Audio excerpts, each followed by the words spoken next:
Yes, once again, good morning. So, I'm sorry, Edeson Ligate, your reporter for this morning.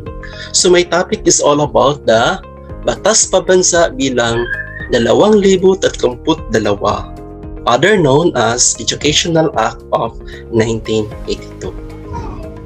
An act providing for the establishment and maintenance of an integrated system of education.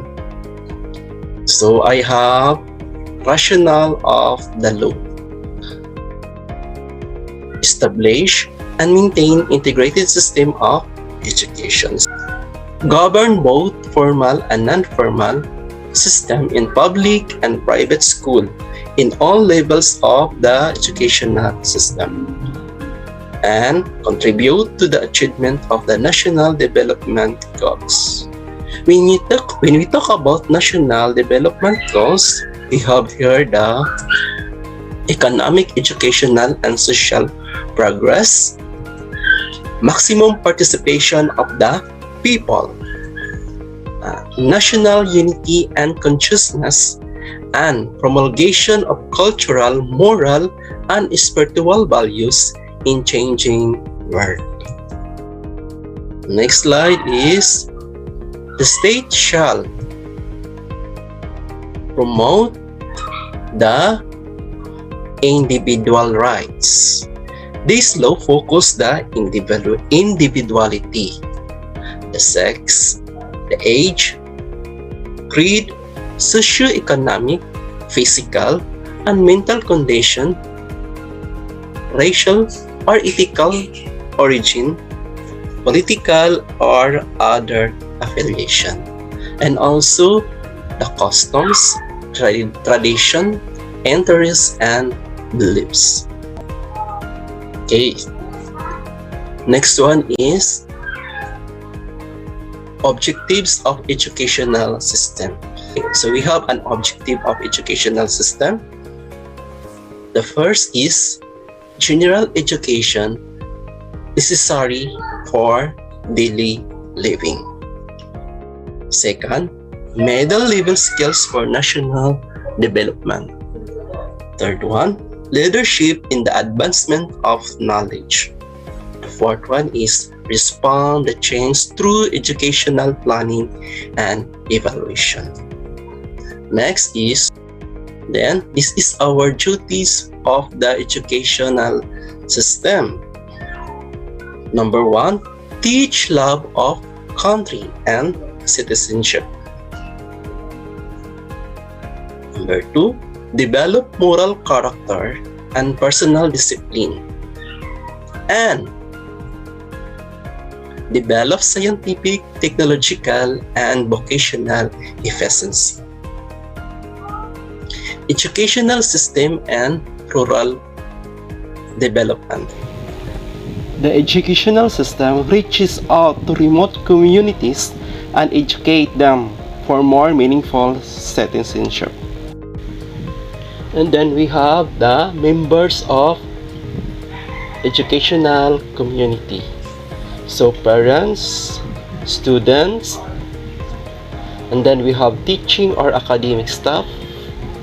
We have school administrators, academic and non-teaching personnel, non-academic personnel, and the last one is we have the school. So these are the members. We have the inherent duty of the state. Aid and support the parents. Next, safeguard the welfare and interests of the student. Then, aid and support all school personnel. Then, support all institutional support system. So, ang keyword natin dito is how to support. Okay? Next is duties of the state. So we have here the two duties of the state is right of each member of the educational community, and then obligation of each member of the educational community. Okay, we have here the rights of the parents. So, ang rights ng parents is ng parents na pupunta sa paaralan o matin ng mga meetings o forum about sa progress ng kanilang mga anak. Okay, next, let's talk about the rights of the students. Student or pupils have the right to have relevant quality education in line with the national goals and conducive to their full development as person with the human dignity. The right to school guidance and counseling services. This one is the rights of the school personnel. The right of the school personnel is the right to be free expression of opinion and suggestion, an effective channel of communication with appropriate academic and administrative bodies of the school or institution. Other one is the right to be provided with the free legal services, appropriate government office in the case of the public school personnel. And then, the right to be free from involuntary contribution except those imposed by their own organization. Next one is the right of the school. The right of their governing boards or local authorities to provide the proper governance of the school and to adopt and enforce administrative or management system. Duties and obligation. Ano nga ba ang duties and obligation ng isang parents? Nakasaad sa batas na to na ang duties of the parents is kailangan mapag-aral niya ang kanyang anak mula sa elementarya. Kung maaari, isali na ang high school. At kung kakayanin naman, ang college. Then, obligasyon din ng mga parents ang makipag-ugnayan sa school o anumang programa sa school para sa ikakabuti ng kanilang anak. Okay. Duties and responsibilities of the student. Number 1 is develop his potentialities for services. Then, uphold the academic integrity of the school. Then, promote and maintain the peace and tranquility of the school. Next, participate actively in civic service and exercise his rights of responsibility. Next, teacher's obligation. So, dito na tayo ito. Teacher's obligation. One of the teacher obligation is to perform his duties to the school.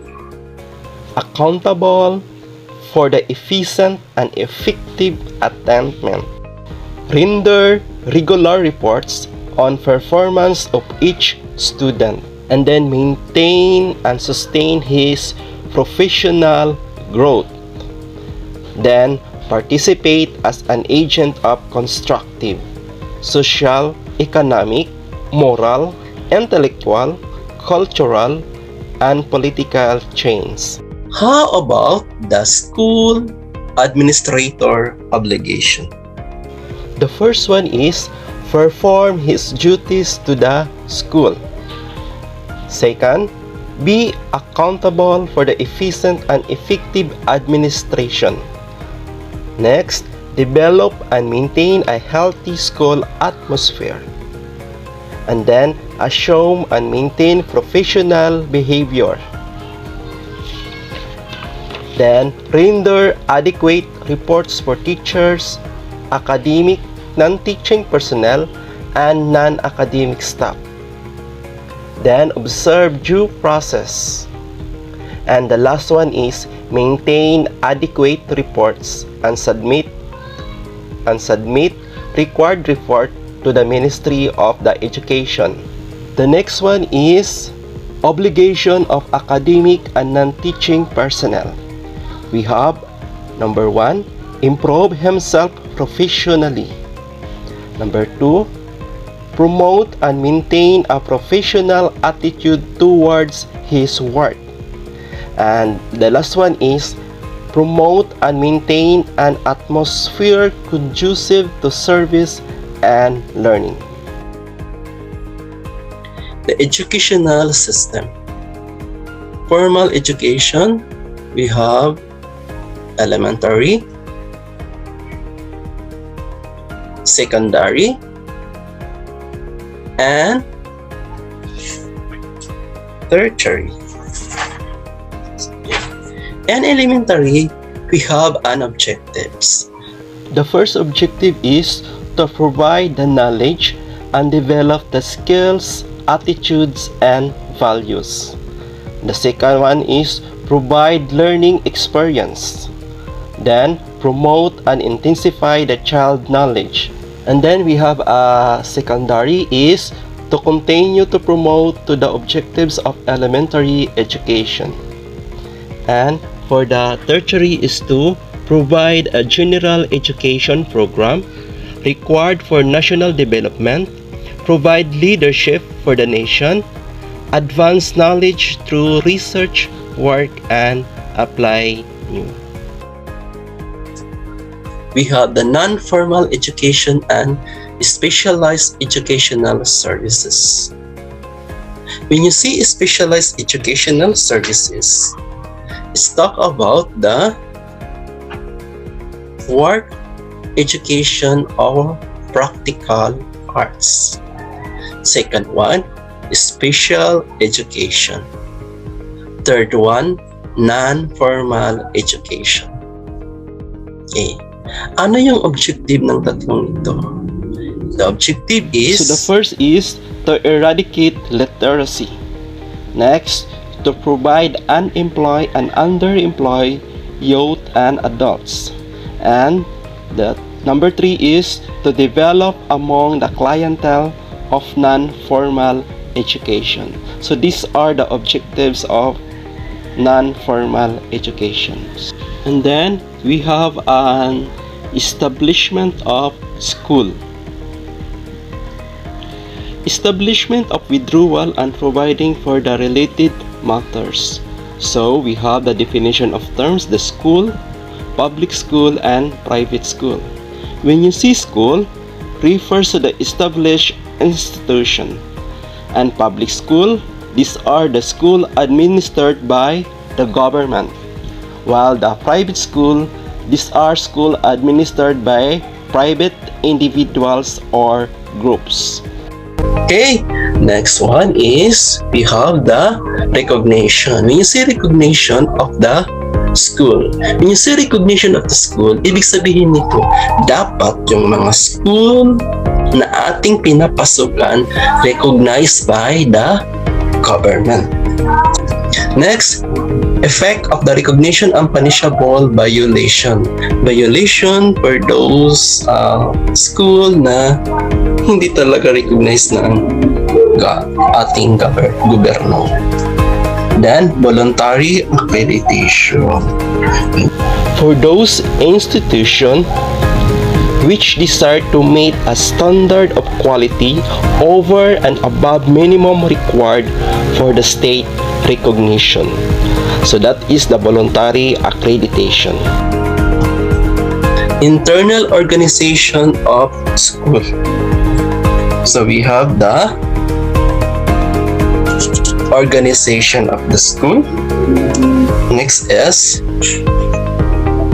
governing board. Next, personnel transaction and We have the school finance and assistance. Let's talk about the finance. If you talk about finance, it's more about money. Okay, funding of the public school. So, ito yung mga funding ng public school. We have national fund, financial aid and assistance to the public secondary school. Then we have a share of a local government. Then special education fund. And then tuition and other school fees. The last one is the income from other source. So that is our funding of its public school. How about the private school? So we have funding of the private school, government assistance, nagkakaroon din ng government assistance, tuition and other fees, income from other source, and then institutional funds. Next one is we have incentive to education relating to the school property, relating to the gifts of donation to the school, relating to earnings from establishment scholarship funds, school dispersal program, and then conversation of educational foundations. And then assistant to the student. So we have government assistant to the student, which is the scholarship, grant and aids, assistant from the educational loan fund, or subsidized tuition rates in state college and universities. And then grant of scholarship pursuant to existing law. Assistance from the private sectors. The overview of my report. Let us watch this.